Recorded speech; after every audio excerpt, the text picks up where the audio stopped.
Permission తీసుకొని గ్రామాలకు వెళ్ళి సత్యత్వ వార్తలు ప్రయోగిస్తుండగా ఐవారుపల్లి వారు గ్రామవాసులు మరి వారు మా మీద అటాక్ చేసి దాదాపుగా వేల పత్రికలు వాళ్ళు మరి చింపేసి, బైబుల్స్ చింపేసి, పాఠ్యపుస్తకాలు చింపేసి, వచ్చిన మైకులు పడగొట్టి, తర్వాత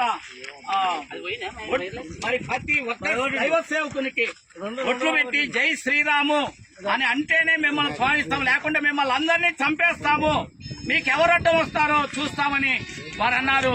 దయచేసి ఈ విషయంలో మీరు దయచేసి ప్రతి ఒక్కరు స్పందించండి. ఎందుకంటే భారతదేశంలో మేమున్నాం, మాకు స్వతంత్రత ఉంది. భారతదేశంలో మేము రాజ్యాంగంగా మేము ఎవరిని కించపరచలేదు. దేవుని ప్రేమ, ఆయన కల్వరి బలియాగం, ఆయన సిలువ సువార్త, ఆయన మరణ పునరుద్ధానాన్ని తప్ప వేరే దేని వారి మధ్య మేము ప్రకటించలేదు. సిలువ వేయబడిన యేసు క్రీస్తు వారి సహోదరులందరినీ తీవ్రంగా గాయపరిచారు. అలాగే వారికి ఇష్టం వచ్చినట్టు బూతులతో మాట్లాడారు. నిజంగా మేము చాలా విచారకరం ఉంది. ప్రత్యేకంగా రేవంత్ రెడ్డి గారు ఈ విషయంలో వెంటనే స్పందించాలని మేము ప్రభు అయిన యేసు క్రీస్తు నామమున ప్రేమతో మనం చేస్తున్నాం. స్థానిక సంఘ